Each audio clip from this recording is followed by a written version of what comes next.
The room went quiet before anyone realized it had happened. That's the thing about real power.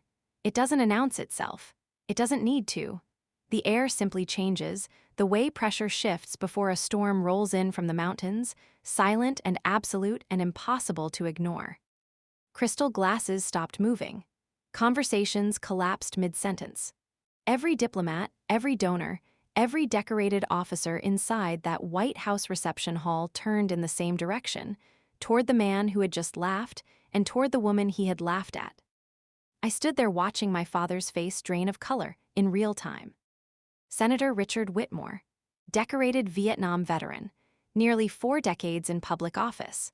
A man who had walked into rooms like this one his entire adult life and immediately owned them.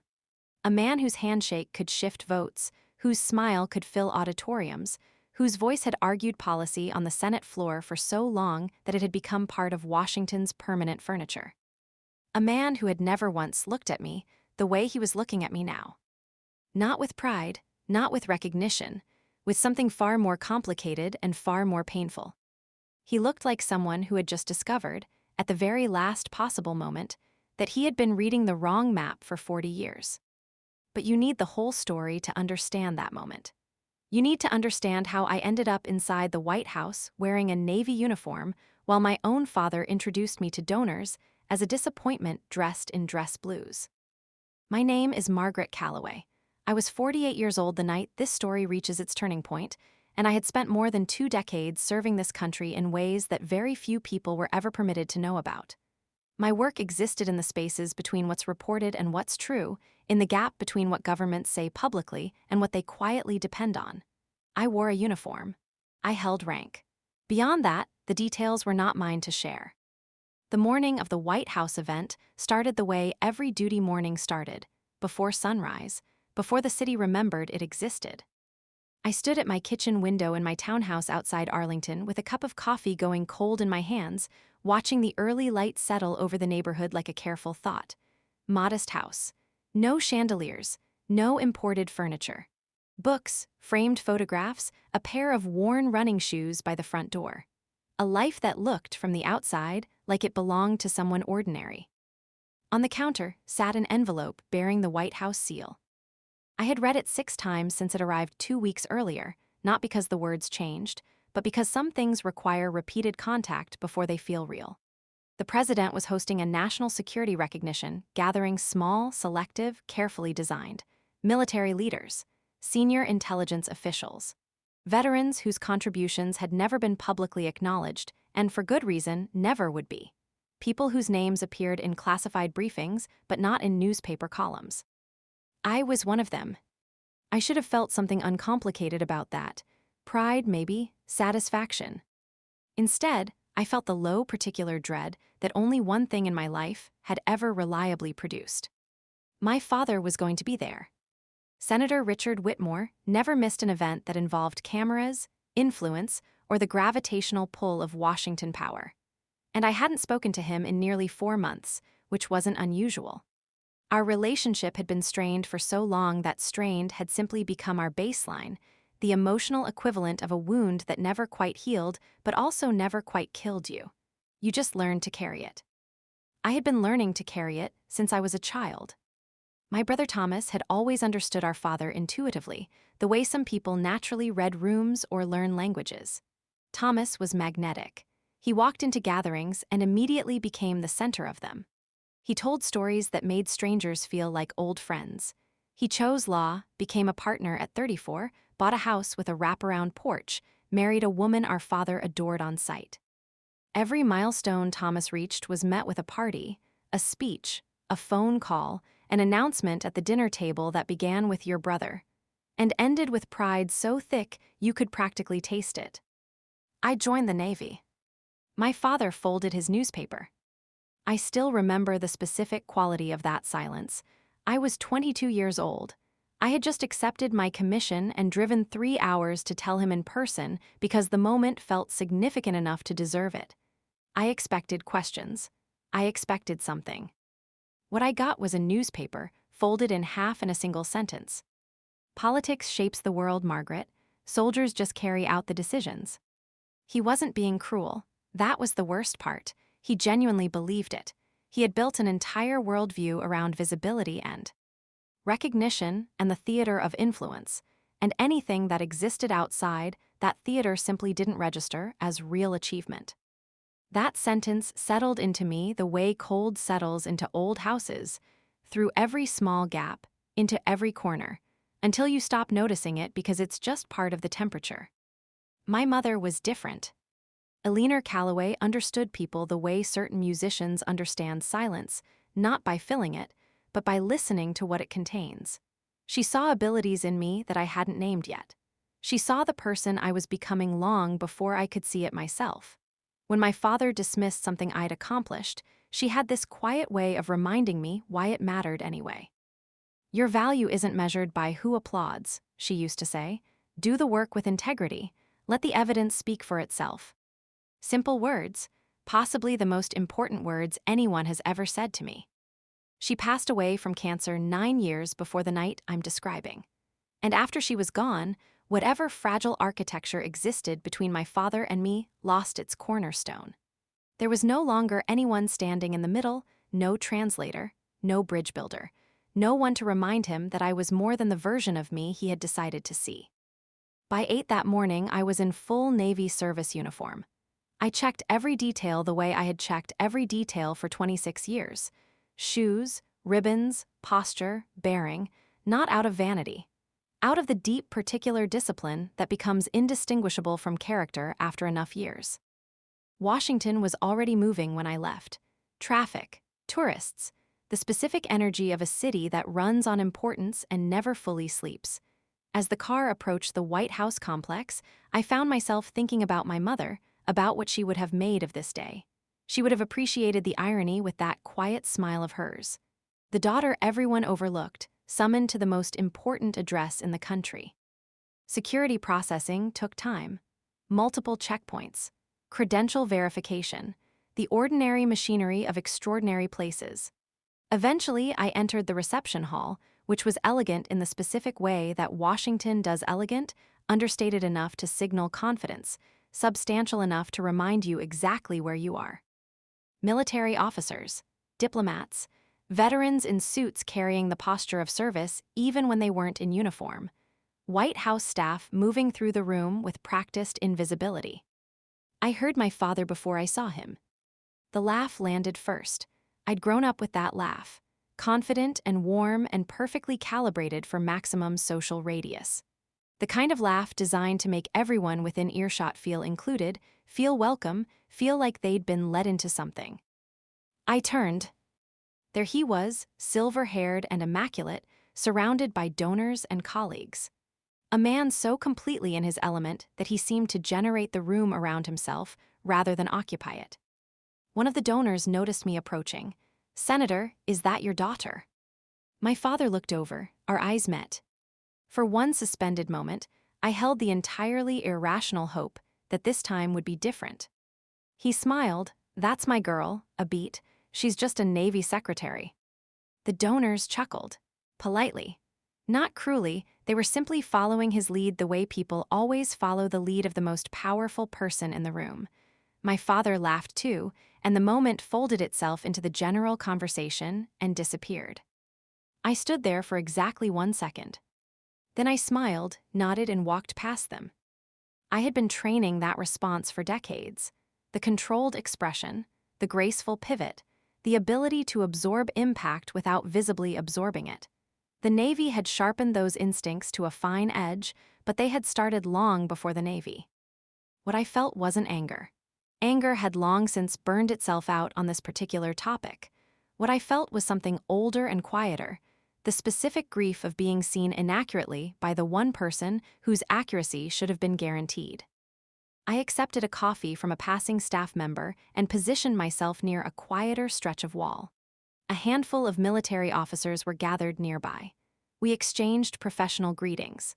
That was one of the things I had always valued most about military culture. Your lineage didn't open doors. Your performance did. Nobody cared who your father was. They cared whether you showed up and whether you delivered.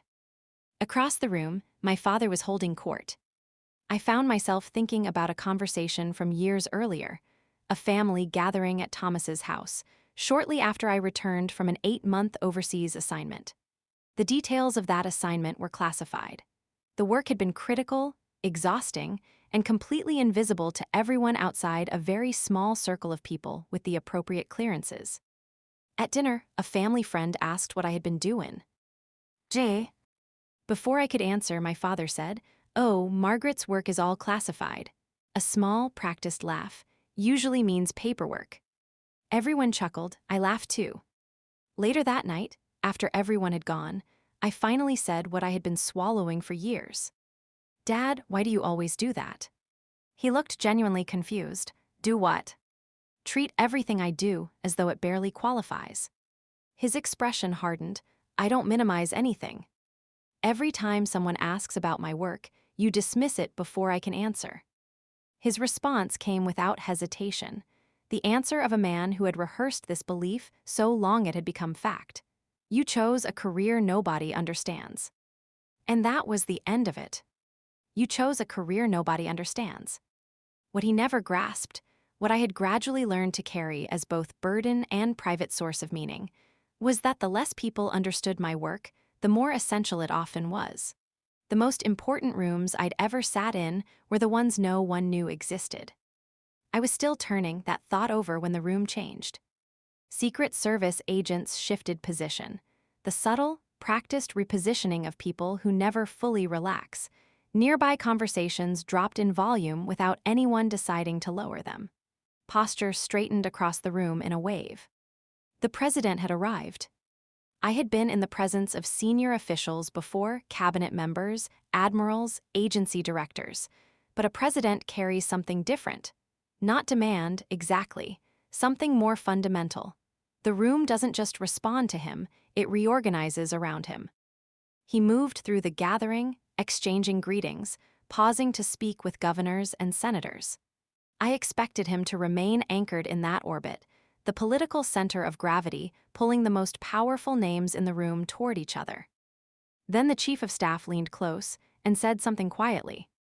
The president looked across the room, directly at me. I genuinely checked over my shoulder to see if someone was standing behind me. He began walking in my direction. The conversations around me lost their thread. Heads turned. Several people stepped aside without being asked. I became intensely aware of every detail of my uniform. He stopped in front of me and smiled. "Commander Calloway." I straightened. "Mr. President, it's good to finally meet you in person." Those last 3 words, "in person," caused a wave of stillness around us, as though the room needed a moment to process the implication. "Thank you for making the time," he said. "Thank you for the invitation, sir." His smile deepened. "We've been looking forward to this." "Not we." Across the room, I saw my father watching. The senator's smile was still in place, but something behind it had shifted, a recalculation happening in real time. The president and I exchanged a few brief remarks. Professional, appropriate. Nothing that would have sounded notable to anyone who didn't know the context. But context, in rooms like that one, carries everything. Then my father materialized. He arrived the way politicians arrive, with momentum and warmth and the practiced ease of someone who has been inserting himself into important conversations for 40 years as a matter of professional obligation. He placed a hand lightly against my shoulder. To observers, it looked like affection. I recognized it as positioning. "Mr. President," he said, "I see you've met my daughter." The president turned. "Senator." My father smiled, the full version, the one with range. "She keeps herself busy." A brief pause perfectly timed for effect. "Just a Navy secretary, but she takes it seriously." A few people nearby offered polite smiles. The president didn't. He went very still in the specific way that signals active attention rather than absence of response. His head tilted slightly. His expression shifted into something that looked genuinely puzzled, not offended, not performatively confused, simply, "The facts you've given me don't match the facts I have." "A secretary," he said. My father laughed lightly, "More or less." The president looked at him steadily. Then, "Why does my security brief have her photograph in it?" The silence was immediate and total. Crystal glasses stopped. Half-finished sentences evaporated. The particular noise of a Washington reception, layered conversations, ambient movement, the clink of social performance, went completely, absolutely quiet. The president wasn't making a scene. His voice hadn't risen. He wasn't performing anything. He sounded like a man genuinely trying to reconcile two incompatible pieces of information. My father's practice smile disappeared. Not gradually. All at once, the way a stage set collapses when someone removes the one piece that was holding everything up. What replaced it was something I had never seen on his face before. Uncertainty. The president continued. I've seen Commander Calloway's name for years, not months, years. The room remained motionless. I wanted to become architecturally invisible. Not out of embarrassment about my career. Out of something else entirely, the recognition that my father was being publicly dismantled by the gap between his assumptions and reality, and that whatever came next would cost both of us something. The president looked at me, then back at my father. Then he said the sentence that would live in that room long after everyone had gone home. Your daughter helped this country avoid a very serious problem. No further details followed. None could, none were needed. The collective exhale was almost audible. My father stared at me. Not with anger, not yet with pride. With something rower and harder to name, the look of a person encountering a map they don't recognize for a place they thought they knew by heart. For the rest of the evening, the room treated me differently. Not dramatically. Washington is too practiced for dramatic, but differently in the way that matters, the way a current shifts direction without the surface of the water ever betraying it. Donors who had laughed at my father's joke now appeared at my elbow with extended hands. Congressional aides who had drifted past me without registering my presence now wanted introductions. Military officers offered quiet words that meant a great deal because they were delivered by people who understood what they were actually saying. Nobody knew the specifics of what the president had meant. In Washington, that's not a barrier to fascination. It's an accelerant. My father remained uncharacteristically still. Richard Whitmore always had words, always had an angle, a pivot, a story that redirected the room toward him. But he stood at the edge of that gathering for the remainder of the event looking like a man who had walked into his own house and found that none of the furniture was in the right place. I recognized that feeling from the inside. Years earlier, I had carried a similar disorientation about him. I had spent my childhood believing he didn't love me. Age and experience had eventually forced me to revise that conclusion. The truth was more complicated and in some ways sadder. He did love me. He simply didn't know how to make it visible, or perhaps didn't believe it needed to be. And over years and decades, the result of that silence had become indistinguishable from indifference. A retired Marine general found me near one of the reception windows. Commander Calloway, he smiled with the warmth of someone who has saved up the expression for the right occasion. I've been hoping we'd actually get to meet. I heard that phrase from time to time. It was always slightly uncomfortable. The gap between being known professionally and being known personally was one of the defining textures of my career. We spoke about service, about the particular loneliness and the particular meaning of work that can't be explained to most of the people who matter to you, about what it costs and what it gives back, and whether the exchange ever fully balances out. Other officers joined us. The conversation found its natural rhythm. I was aware, at the periphery of all of it, of my father watching from across the room. Eventually, he walked over.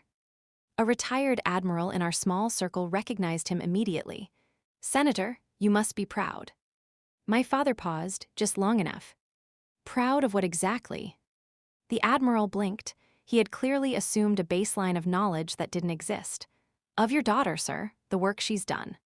Another pause. My father forced a smile. So I've been hearing tonight. The admiral nodded, excused himself, and drifted back into the room. My father stood beside me. Neither of us spoke. The silence had a different quality than our usual silences, less defended somehow, more honestly empty. Finally, he asked, "What exactly is it that you do?" I almost laughed, not bitterly, genuinely, because I had imagined versions of that conversation across 20 years, the conversation where he actually asked, where he actually wanted to know, and now that it had finally arrived, there was nowhere near enough space in this room or this evening to fill it properly. "I work in intelligence," I said. "I knew that much." "Then you know roughly as much as I can tell you here." The old irritation moved briefly across his face, the expression I had grown up cataloging, the one that appeared whenever a conversation refused to bend to his control.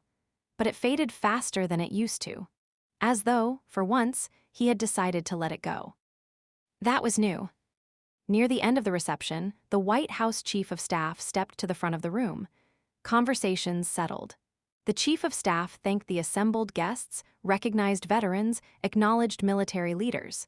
Then he mentioned a smaller category: individuals whose contributions cannot be described in full. Individuals whose service lives in the space between the public record and the actual story of how this country remains secure. He looked at me. Commander Margaret Calloway. Every eye in the room found me. "There are Americans whose work requires remaining unknown," he said.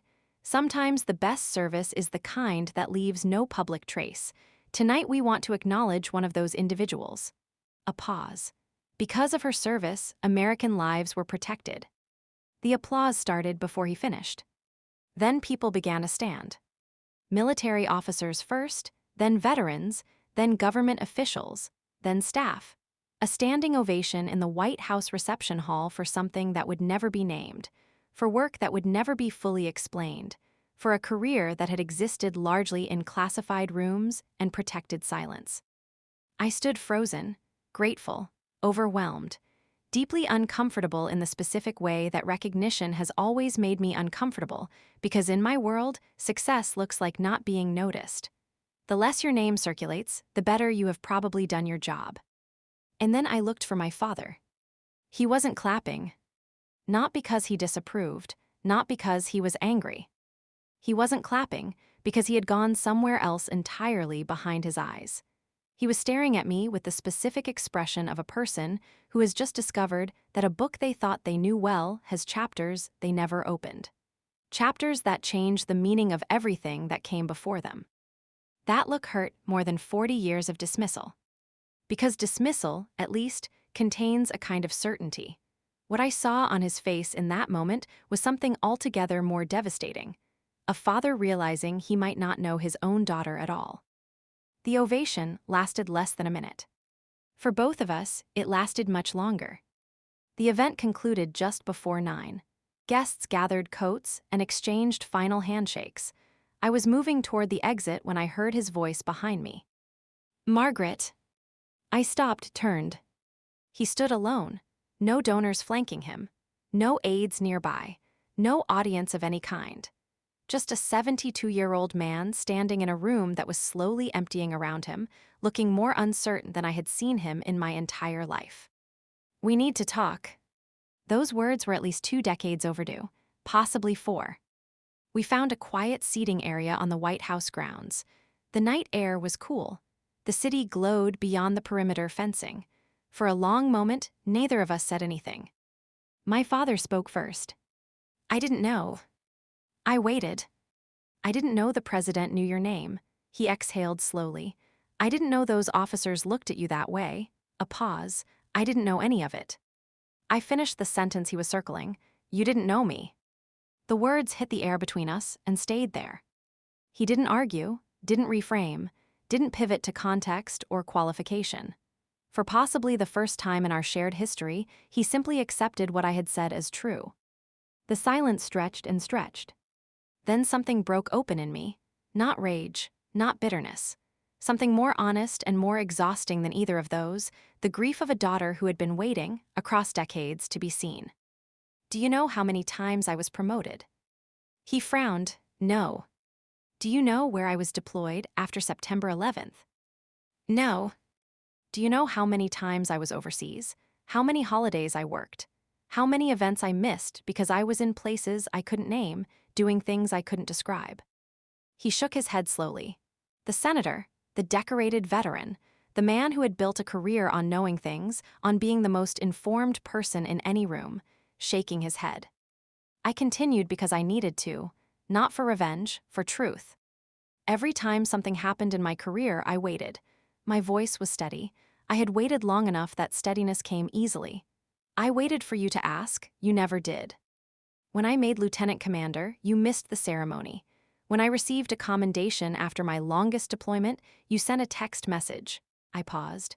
When Mom died, I thought maybe we'd find each other, that the loss would build something between us instead of widening the distance. My voice softened on that one, but after she was gone, we barely talked. He stared at the ground. Richard Whitmore, the man who had debated senators, who had testified before committees, who had spoken on the floor of Congress for 38 years, sat in complete silence. Finally, he said, "I thought you didn't need me." I stared at him. "I thought you had everything worked out." His voice carried something I couldn't immediately identify, then I recognized it. Hurt. His own hurt, small and old and apparently real. "Your brother always asked for guidance. You never did." The truth arrived in two pieces simultaneously. The first, he was right. I had stopped asking because asking had stopped yielding anything. The second, I told him so. "I stopped asking because you stopped listening." The words settled between us like a verdict. Neither of us could appeal. Neither of us moved. The lights of Washington glowed. The night held us both. Then I reached into my bag. It was an envelope I had carried for 9 years. The paper had aged slightly at the edges, softened by time and handling. My father recognized it before I had fully extended my hand, recognition moving across his face like weather. "Is that?" "Yes." His voice went quiet. "Why didn't you give it to me before?" "Because Mom said not to." I met his eyes. "She told me to wait until I believed you were ready." He took the envelope with hands that weren't entirely steady. He opened it slowly, as though something irreversible lived inside, because something did. He read in silence. The night moved around us. Washington noise drifted from beyond the fence. His face moved through things, confusion, then recognition, then a kind of grief I had no name for, then something that looked like being seen, finally, by someone who was no longer there to see him back. His voice, when he found it, was barely functional. He read a single line aloud. "Richard, you spent your life building a legacy." A pause. His eyes didn't move from the page. "Meanwhile, your daughter became one." Silence. Absolute silence. And then my father, the senator, the veteran, the public figure, the man who had held himself together in front of cameras and constituents and colleagues for 4 decades, wept. Not performed, not political. Real tears, the kind that arrive when a person stops defending against what they already know is true. I sat with him through it. I didn't move away. Because I had carried pain across all those years, and so had he, and neither of us had known how to tell the other. And my mother had seen that, had seen it with the particular clarity of someone who had loved both of us without condition, and she had written it down and trusted me to find the right moment. This was the right moment. In the weeks that followed, something quiet happened. Not dramatic, not the sweeping reconciliation that stories are sometimes expected to deliver. My brother called, amused. "You've become a mystery. Half of Washington wants to know what the president meant." I groaned. Photographs from the reception had circulated, coverage of the event, military officials, dignitaries, and one particular image that attracted disproportionate attention. The president speaking with a Navy commander most people had never heard of. The chief of staff offering a standing ovation for something he couldn't explain. Washington runs on questions almost as much as it runs on answers. The questions multiplied without anyone providing them fuel. And my father started asking his own questions. Not to reporters, not to political allies. To people who had actually known me, retired officers, former colleagues, anyone whose path had crossed mine in 26 years of service. A retired Navy captain I deeply respected called me one afternoon. "Your father reached out," she said. I closed my eyes briefly. I heard. "Don't worry," I told him the truth. "Which was?" She paused. "That when an assignment was difficult and the margin for error was 0, you were the person everyone wanted in the room." A beat. "Also that the best leaders I've ever met didn't need anyone to know they were leading." My father was absorbing things he had refused to consider for decades. old photographs, promotion notices, commendation records, the evidence of a career he had dismissed without reading. One evening, Thomas told me what our father had said to him quietly, alone. I spent 40 years measuring achievement by how much attention it received. A pause. I think I was wrong about that. Coming from Richard Whitmore, those 9 words were seismic. 6 months after the White House evening, we stood together inside a Veterans Community Center in Richmond. The building was not impressive. No marble, no cameras, no donors writing checks in the hope of being photographed doing so. Just veterans, families, volunteers. The specific warmth of people who show up for each other because the work matters, not because anyone is watching. My father had asked me to come. Not through an aide, not through a message relayed by Thomas. He had called me himself in the evening, and he had said, "I'd like you to be there with me. It would mean a great deal." I had stood very still in my kitchen for a moment after he said that. Then I said yes. Now he stood at the front of the room with a microphone, and I sat in the 3rd row watching him work through something that was visibly harder than any floor speech he had ever given. He thanked the volunteers. He recognized the veterans. He spoke about service and sacrifice in the language he had always used, eloquent, practiced, exactly right. Then his voice shifted. He looked toward me. "My daughter is here tonight." The room turned. I resisted every instinct I had. For most of my life, he said, I believed that success as measurable, that it announced itself, that the people who mattered most were the ones you could point to and name. A pause. The older I get, the more clearly I understand that I was wrong. The room was completely still. He looked at me and said the words that I will carry with me for the rest of my life. I spent years telling people who my daughter was. A breath. The truth is, I never took the time to find out. The applause that followed wasn't loud. It was something better than loud. It was warm. The particular warmth reserved for truth spoken plainly in a room full of people who recognize it. Afterward, we walked out together into the Virginia evening. The sun was going down in long orange streaks across the sky. The parking lot was nearly empty. We stopped beside my car and stood there, neither of us quite ready to leave yet. "I owe you an apology," he said. "You've said that already." "Not enough times." The breeze moved between us. "Your mother saw things I didn't," he said. "She saw you clearly, and I was too busy looking somewhere else to follow her line of sight." "She usually saw clearly," I agreed. That earned the first genuinely relaxed laugh we had shared in years. He shook his head slowly. I spent my career measuring people against the wrong scale, achievement by visibility, worth by recognition. He looked out toward the fading sky. I missed everything that mattered most. The evening air had gone cool. The last of the sun disappeared behind the tree line. He turned to me. "I am proud of you, Margaret." 4 words, 40 years late. Delivered without theater, without audience, without the performance that had accompanied nearly everything else in his public life. Just 4 words, and they meant everything. Tears came before I could decide whether to allow them. I didn't try to stop them. Neither did he. We stood in a parking lot in Virginia with our defenses completely gone, no rank, no office, no armor of any kind, and we let the moment be exactly what it was. I thought about my mother. About the letter she had trusted me to hold for 9 years, until the right moment arrived. About everything she had understood that neither her husband nor her daughter had been able to see from where we stood. About the extraordinary patience of loving people who are failing each other without knowing it. I had spent years imagining what justice might look like. In younger, angrier versions of this story, it involved public moments and clear reckonings, and my father finally understanding in some definitive and witnessed way that he had been wrong. What actually happened was quieter. And better. The moment in the White House hadn't been revenge.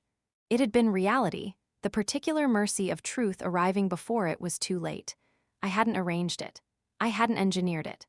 I had simply lived my life with integrity, in the direction of what mattered, for long enough that the distance between his assumptions and my actual record became impossible to sustain.